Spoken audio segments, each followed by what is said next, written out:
વડોદરા શાસ્ત્રીબાગ નજીક આવેલી ગણપતિ ટ્રસ્ટની જમીન અન્ય કોમના વ્યક્તિ દ્વારા પચાવી પાડવાનો કારસો ખુલ્લો પડ્યો છે।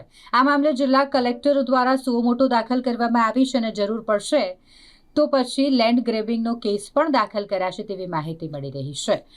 દંતેશ્વરમાં શાસ્ત્રીબાગ નજીક દંતેશ્વર ગણપતિ ટ્રસ્ટની જમીન ગણપતિ મંદિર ટ્રસ્ટની જમીન અને જેમાં ટ્રસ્ટીનું નામ એક મુસ્લિમ નામ એડ થયું અને જેની જાણ ભારતીય જનતા પાર્ટીના પૂર્વ નગરસેવકને થઈ અને ત્યારબાદ આખો જ આ કારસો જે છે તે ખુલ્લો પડ્યો છે। આ મામલે જિલ્લા કલેક્ટરે સુઓ મોટો દાખલ કરી છે। ભારતીય જનતા પાર્ટીના જાગૃત પૂર્વ કાઉન્સિલરે આ અંગેની લેખિત રજૂઆત રાજ્યના મુખ્યમંત્રી અને ગૃહમંત્રી તેમજ વડોદરાના પ્રભારી મંત્રી હર્ષ સંઘવીને કરી હતી। ગૃહમંત્રીએ વ્યક્તિગત આ મુદ્દે રસ દાખવ્યો। મ્યુનિસિપલ કમિશનર અને કલેક્ટરને આ અંગેની તજવીજ કરી ત્યારે ધ્યાનમાં આવ્યું કે આ જગ્યામાં મુસ્લિમ પરિવારોના નામો એડ થયા છે। આ જગ્યા ગણપતિ મંદિર ટ્રસ્ટની હતી અને ટ્રસ્ટ અને ધ્યાન ન દોરતા આખરે શ્રી સરકાર થવા પામી હતી અને આ જગ્યા અંગે ફાઇનલ જજમેન્ટ આવી ચૂક્યું છે અને સુઓ મોટો કરવામાં આવી છે। રાવપુરા વિધાનસભાના ધારાસભ્ય અને ગુજરાત વિધાનસભાના મુખ્ય દંડક Balkrishna Shukla, Vadodara election ward number 14ના મ્યુનિસિપલ કાઉન્સિલર સચિન પાટડિયા, હરેશ જિંગર, જેલમ ચોકસી અને પૂર્વ નગરસેવક તેમજ વોર્ડ નંબર 14ના વોર્ડ પ્રમુખ સહિત સંગઠનની ટીમ આ જગ્યા પર નિરીક્ષણ માટે પહોંચી। આ દરમિયાન જિલ્લા કલેક્ટર દ્વારા ટ્રસ્ટ તરફથી જોશી સાહેબ મામલતદાર પૂર્વ હુકમના આધારે માપણી કરવા માટે આવી પહોંચ્યા હતા। 3800 સ્ક્વેર ફીટના પ્લોટ પર કેવી રીતે અને કોના કહેવાથી કયા અધિકારીઓની ભલામણથી આ નામ એડ થયા, આ સમગ્ર બાબતની સ્ક્રુટિની કરવામાં આવશે તેમજ તેમના વિસ્તારમાં આવતા તમામ કસ્બાઓ એ જમીનનું નિરીક્ષણ કરવામાં આવશે। રાવપુરા વિધાનસભાના ધારાસભ્ય અને ગુજરાત વિધાનસભાના મુખ્ય દંડક બાલકૃષ્ણ શુક્લ દ્વારા સમગ્ર જગ્યાનો તાગ મેળવવામાં આવ્યો અને યોગ્ય કાર્યવાહી કરવા માટે પણ અધિકારીઓને તાકીદ કરવામાં આવી તેમજ તેમના દ્વારા જણાવવામાં આવ્યું કે સરકાર દ્વારા આવા પ્રકારની જે પણ જમીન હશે તે અંગેની જ્યારે પણ તેઓને જાણ થશે અથવા પ્રજાને તેની જાણ હશે તો પ્રજા તે તેમના સુધી લઈ આવે। ભારતીય જનતા પાર્ટી આવી તમામ પ્રકારની જમીનોને મુક્ત કરવા માટે કટિબદ્ધ છે। વડોદરા કસ્બાના સિટી સર્વે નંબર 1424/2ની આ જમીન છે।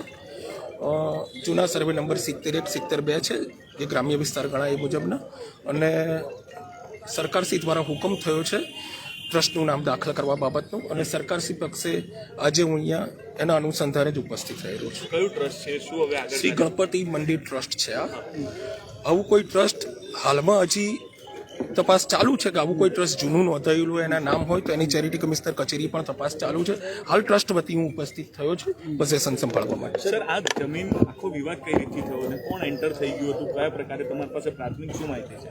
પ્રાથમિક માહિતી એવી છે કે બહુ વર્ષો પહેલાં આ ટ્રસ્ટની જમીન છે। ટ્રસ્ટની જમીનમાં ગણોતિયા પ્રસ્થાપિત થયેલા, પણ કાળક્રમે ગમે તે હોય અન્ય વ્યક્તિઓનો કબજો હતો, એમાં સર્વે નંબરની એમને ભૂલ થયેલી કે ભાઈ આ જમીન અમારી છે, બીજી ખરેખર એમની જમીન બીજી છે, એટલે એમને શરત ચૂકથી આ જમીનમાં કબજો હતો। એ બધા અમુક 7-8 પર્સન્સ છે, એ રેકોર્ડ પરથી જોઈને આપણે કહી દઈશ। રેકોર્ડ નહીં સર, આપ આટલા જવાબદાર વ્યક્તિ છો, કોણ છે? કોઈ કોમ્યુનિટીના અન્ય કોમ્યુનિટીના છે, એમનો કબજો હતો આમાં, બરોબર છે, અને માનનીય કલેક્ટર સાહેબ શ્રીએ ટ્રસ્ટનું નામ દાખલ કરવા હુકમ કર્યો છે। આપનું નામ? અલ્પેશ જોશી, મામલતદાર। જે પ્રકારે વાડી વિસ્તારની બેન પ્લીઝ જે વિસ્તારે વાડી વિસ્તારની આ સર્વે નંબર 70ની જમીન જે સરકારી પડતર જમીન છે, તે જમીન 1970ની આસપાસમાં જ્યારે ગણપતિ મંદિર ટ્રસ્ટને ફાળવવામાં આવી, આજની તારીખે પર આ જમીન પર હકપત્રકમાં બધે સરકારી પડતરનો ઉલ્લેખ છે, પાણીપત્રકમાં પણ સરકારી જમીન ગણાય છે। ત્યાં ગણોતિયા દ્વારા તેઓના નામ દાખલ કરવામાં આવે અને પછી બીજા કોઈક ઠેકાણે જેમનો પ્લોટ છે એ પ્લોટની માહિતી અહીં સંદર્ભ લઈને આ જમીન પર કબજો કરવાની જ્યારે વાત આવી ત્યારે આ વિસ્તારના અમારા સ્થાનિક નેતા અને પૂર્વ કાઉન્સિલર વિજયભાઈ પવારને આ વિષય ધ્યાનમાં આવતા તેઓએ જ્યારે અમને આખી વાત કરી ત્યારે એમને રૂબરૂ મુલાકાત કરાવવા માટે ગાંધીનગર માનનીય હર્ષભાઈ સંઘવી સાહેબની સાથે મુલાકાત થઈ, તો તેમને આખા વિષયની વિગતવાર ચર્ચા કર્યા બાદ તેમને કલેક્ટરશ્રી અને મ્યુનિસિપલ કમિશનરશ્રીને માર્ગદર્શન આપ્યું અને તે અનુસાર જિલ્લા કલેક્ટરશ્રીએ રેકોર્ડ ટાઈમમાં આખો કેસ ચલાવીને બધા જે નામો હતા એ બધા નામો કમી કરેલ છે, તેનો હુકમ કરેલો છે અને આ સંબંધિત જે પણ લોકોએ આ કાર્ય કર્યું છે તમામ પર આગામી દિવસોમાં કાયદાકીય રીતે પગલાં લેવામાં આવશે। બધું જ જે કાયદાકીય રીતે જે પણ સરકારી જમીનમાં ઘૂસવું કે કોઈ બીજા જમીનમાં ઘૂસીને જે પણ ઇન્ડિયન પિનલ કોડમાં જે પણ ન્યાય સંહિતામાં જે એક્શન લેવાય એ બધી જ એક્શન લેવામાં આવશે. અને આપના માધ્યમથી તમામ નગરજનોને પણ વિનંતી કરું કે આપના વિસ્તારમાં પણ આ પ્રકારે જો કોઈક ઠેકાણે આવું દબાણ થયું હોય તો અમારા સ્થાનિક નેતાઓનું તમે ધ્યાન દોરશો તો એ તમામ જમીનો ખુલ્લી કરાવવા માટે ભારતીય જનતા પાર્ટી કટિબદ્ધ કોણ છે? એ છે ને કલેક્ટરશ્રી પાસે તમામ વિગતો છે, એ તમને આખી વિગત આપશે, કારણ કે એમને કાગળ પણ આપી દીધા છે અને આ સરકારી રેકોર્ડ છે એટલે આપને મળી શકશે. મહાનગરપાલિકાની વચ્ચે હું ગયો હતો, ત્યાં આગળ એક કિસ્સામ એક અધિકારીને એવું કહેતો હતો કે અમારો એપીમાં નામ દાખલ કરો. એટલે PP3 મુજે દંતેશ્વર PP3માં 46 અને 47 નંબરનો પ્લોટ છે જેના પર આપણે ઊભા રહ્યા છે. હવે એ 47 નંબરના પ્લોટમાં નામ દાખલ કરવાની કોશિશ કરી રહ્યો હતો. ત્યારબાદ આ જમીન વેચવી છે, એને ભાડે આપવી છે, એ પ્રમાણે મારી પાસે વિષય આવ્યો. એટલે મને તો એવું જાણ હતી કે ભાઈ આ તો ગણપતિ ટ્રસ્ટની જમીન છે, તો મુસ્લિમનું નામ કેવી રીતના આવ્યું ને ભાડાની વાત કેવી રીતના થઈ. એટલે મેં બધા પેપર્સ કઢાયા, 7/12ના ઉતારા કઢાયા, એપીના બધા નકશા મંગાવી લીધા અને પછી કલેક્ટરશ્રીને લેખિતમાં જાણ કરી, મુખ્યમંત્રીશ્રીને લેખિતમાં જાણ કરી, હોમ મિનિસ્ટરશ્રીને લેખિતમાં જાણ કરી અને પછી અમારા રાવપુરા વિધાનસભાના ધારાસભ્ય આદરણીય બાળુભાઈ શુક્લાને મેં ટેલિફોનિક જાણ કરી, કારણ કે તે સત્ર ચાલતું હતું એટલે વડોદરામાં હતા નહીં. એમને મને ગાંધીનગર બોલાયા. ગાંધીનગર મેં જતા ત્યાં ગાડી એમને પર્સનલી મને હોમ મિનિસ્ટર જોડે બેઠક કરાવડાવી.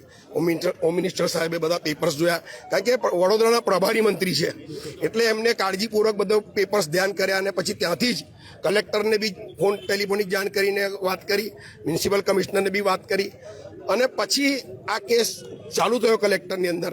અને અત્યારે 28/7/2025ના રોજ આ સુઓ મોટો દાખલ થઈ ગઈ છે. એટલે પ્રભારી મંત્રી શ્રી હર્ષભાઈ સંઘવીનો બી આભાર વ્યક્ત કરું છું, મ્યુનિસિપલ કમિશનરનો બી આભાર વ્યક્ત કરું છું અને સાથે સાથે કલેક્ટરશ્રીએ જે ટૂંક સમયની અંદર જે કાર્યવાહી કરી છે એમનો બી આભાર વ્યક્ત કરું છું. એમાં ગણોતિયા પણ છે, 8 ગણોતિયા છે અને આ પડતર જમીન હતી. જે તે સમયે 1969ની વાત કરીએ તો સરકારી પડતર જમીન છે. એના પાણીપત્રકમાં બી આજે બી પડતર જ જમીન બોલે છે. એટલે ખેતી કોણ કરતું તેવો પ્રશ્ન છે જ નહીં.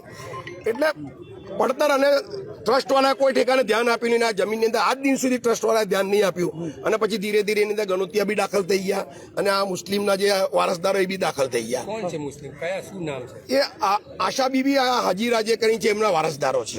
આ મામલો કેવી રીતે તમારી સામે, કારણ કે જ્યારે નામ દાખલ થવાની વાત હતી ને બધું સામે આવ્યું, આટલું બધું થઈ ગયું છે છતાં પણ તંત્રના કાને કે કોઈ પણ કાને આમાં હું વડોદરા મહાનગરપાલિકાના ટાઉન ડિપાર્ટમેન્ટમાં એક કામ માટે ગયો હતો અને ત્યાં આગળ એ 2 વ્યક્તિ ચર્ચા કરી રહ્યા હતા કે ભાઈ આ પ્લોટ 47 નંબરનો એફપી જે છે PP3 FP 47 એ અમારો પોતાનો છે અને વેચવાનો છે એવી વાત ચાલતી હતી. એટલે મેં પછી એ જોઈ અને ટીપીમાં પછી તપાસ કરી કે ભાઈ FP 47 કોનો છે, એની જોડે જોડે કેટલા પ્લોટ છે, કે એની જોડે 43 FP TP3 અને FP તમારા 43, 44, 45, 46, 47 આ બધા આપણા જ એફપી છે. તમારે 43 બી આપણો છે, 44 તો ગ્રીન બેલ્ટ છે, 45 આપણે વીમાનું દવાખાનું હતું, 46, 47 ગણપતિ મંદિર જે તે કહેવા પ્રમાણે.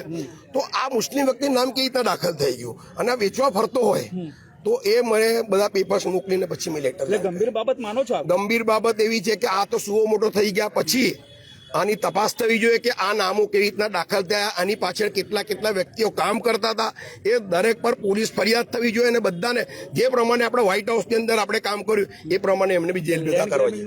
લેન્ડ ગ્રેબિંગનો ગુનો દાખલ થાય જ અને એની અંદર તમને જેલ ભેગા કરવા જ પડે. હવે શું માનો છો? આવા પ્રકારની ઘટનાઓ સામે આવી રહી છે, તંત્રએ ધ્યાને લઈને આ કામગીરી કરવી જોઈએ. તંત્ર તો એલર્ટ છે જ, પણ ઘણીવાર શું હોય છે કે જમીનના કામની અંદર કોઈને ખબર પડતી નથી અને કોઈ ધ્યાન આવતું નથી. આ સ્થાનિક નેતાઓએ બી ધ્યાન દોરવું જોઈએ છે કે જમીન ખુલ્લી પડેલી છે તે કોની છે એ તપાસ કરવી જ જોઈએ.